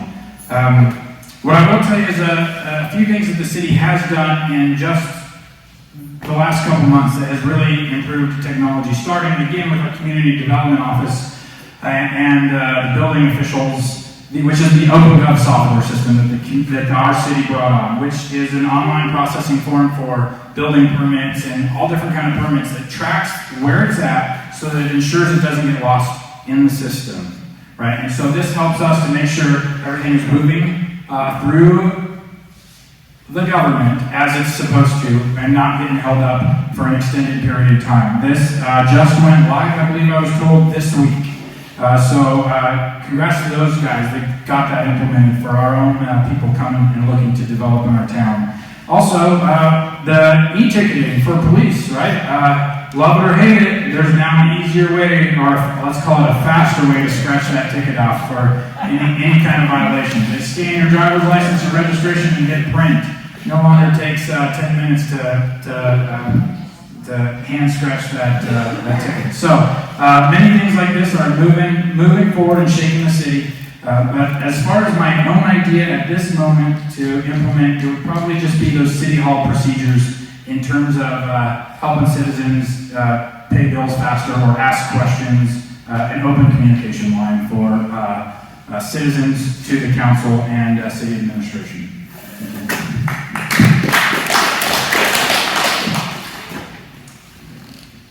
I would say look into, I know we did this before, but there's got to be more better technology out there to get those council packets electronically so we can save those trees. We use a lot of paper making council packets. You can get those electronically and get something that the council can actually use up there during the council meetings. It was hard before doing it with those laptops, but there's got to be newer technology out there now. It keeps improving every day. Maybe some laptops and hotspots to the department heads so they can do work, not just, if they're out in their vehicle and they need to get something done, they can get it done, get it back to City Hall, not having to keep coming into City Hall to do stuff. There's a scanning program at City Hall to scan documents. We need to continue scanning more documents to have better and faster access to them so that doesn't waste the employees' time. And have more documents available online for the public to fill out so that they don't have to come into City Hall. During COVID, that would have been a big help to have more stuff online so that people didn't have to come in and they were available for them to fill out. And just more online programming altogether so that things can be done from home. There's a lot of people that don't like to have to come out of their house and come and do stuff, and they want to be able to do it at home. So if you could get more technology, pretty soon everything in your house is going to be run by the internet. They already have your refrigerators. You can look at them while you're at the store to see what's in them. I mean, there's all kinds of technology out there. We just need to keep looking for it and improve on what we have. Thanks.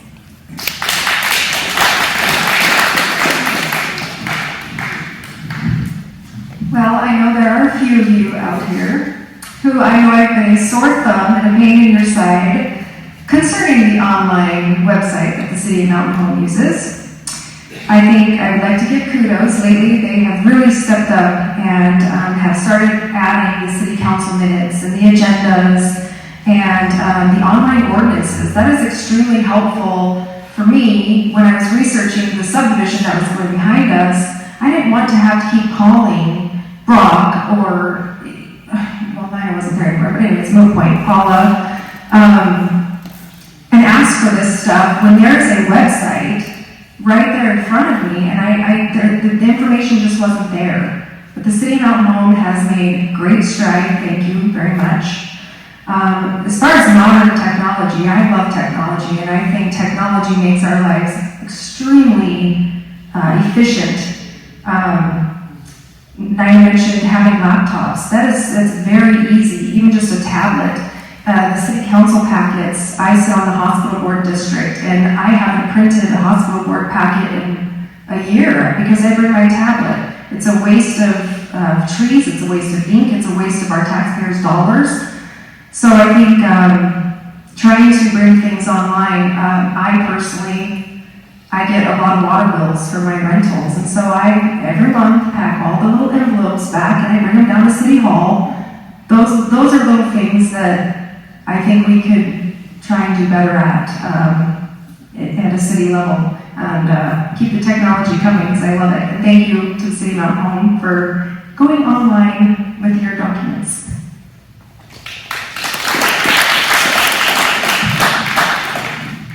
This is from Brandon Schroeder. With parking in mind, what would your plan be specifically to fix the current issue at hand, as well as taking future proposed business expansions into account?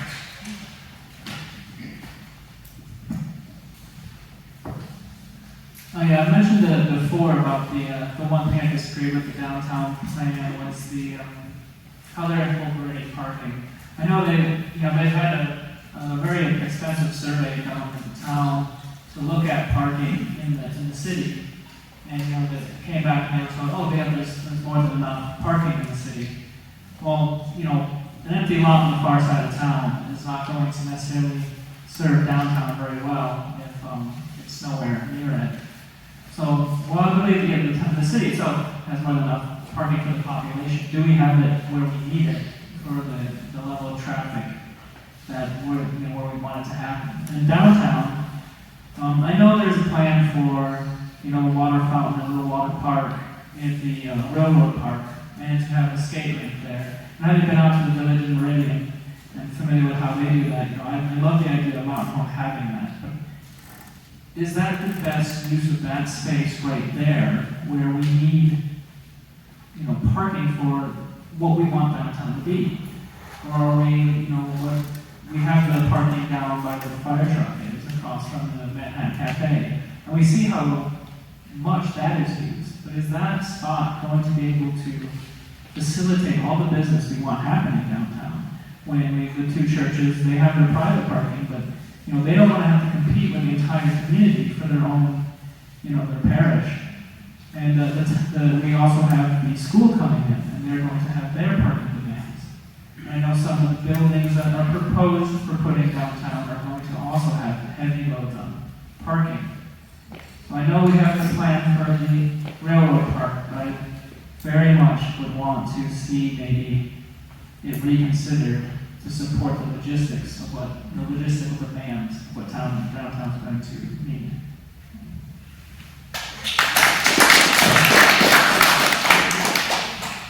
So thank you for everybody that's submitted questions. We have one question left, and it's from me, the moderator.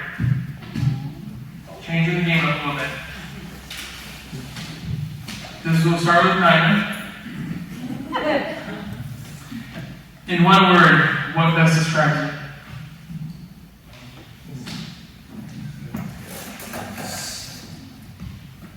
Organized.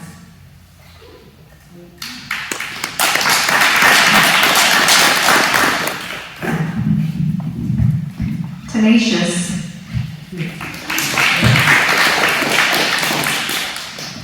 Ambitious.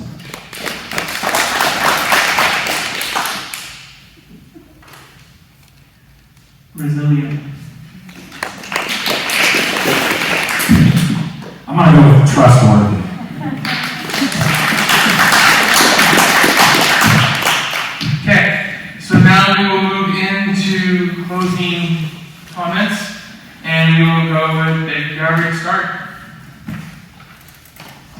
Member, you have 1 minute. I just want to say thank you. Thank you to the Mountain Home Chamber for hosting this event. Although it was very nerve-wracking, we all got through it, yay us. We can all get through the rest, right? I want to thank anybody and everybody for your support. The support has been amazing, and it's been very reassuring that I've hopefully made the right decision to run for City Council. I'm very excited. I'm looking forward to the future. And if elected, I will definitely continue to keep working hard for the citizens of Mountain Home. Thank you all.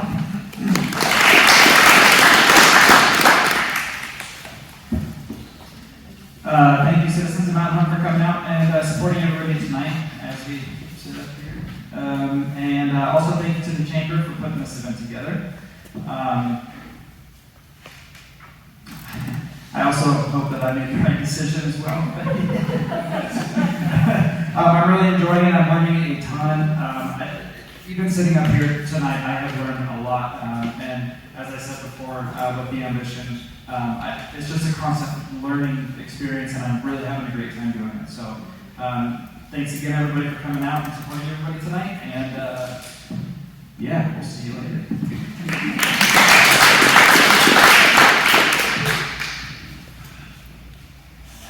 First, I'd like to thank the Chamber of Commerce for organizing this, inviting all of us and setting it up. I'd like to thank all of you who, took time out of your day, come here and sit, for hours, question us and listen to us and, learn who we are. And, I'd also like to take the time to thank Mountain Home for being the community it is. Because, when I was from Afghanistan, my career ended. This was, the first time in my life I had a permanent home. So, thank you all for serving me as well as you have in my recovery. I hope I can serve all of you in this role. Thank you.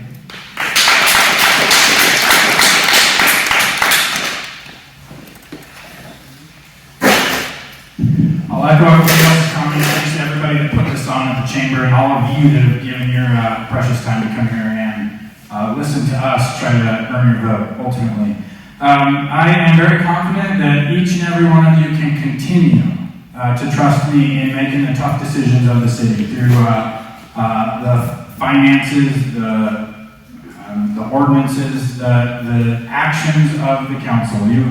I'm sure you've seen it in me, my dedication and my excitement to do this, and it's going to continue on if you re-elect me. I would ask for your vote specifically on November 2nd for Daniel Brennan for Mountain Home City Council.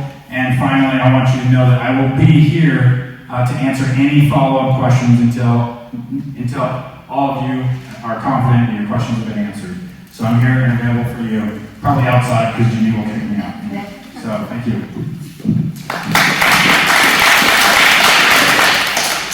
Again, like everybody else, I appreciate everybody coming out tonight. I appreciate the questions that you asked. I appreciate the Chamber for putting this on, even though I don't like public speaking.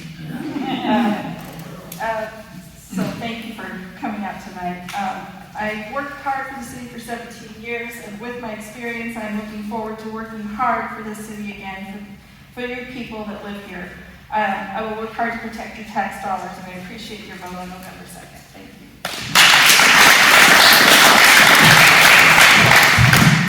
Okay, that wraps up this part of it. I'd like to thank everybody for coming, all the candidates. I know this is a very difficult thing to do. Like I said, we've done this 3 times and it never gets easy. So, and thank you to your families for letting you guys run for the offices that you are running for. Because that is a full family commitment when you do something like that. So, I'd like to thank the audience for coming tonight. It was a great turnout. We were wondering how many would show up, with everything going on in the world. Make sure you go out and vote November 2nd. Very important. I'd like to thank the Elks Lodge for donating this facility tonight and getting everything set up for us. And a special thanks to Julie Davis and Jennifer Gilbert for helping put this on. You guys have a good night, drive safe, and we'll see you guys at the polls.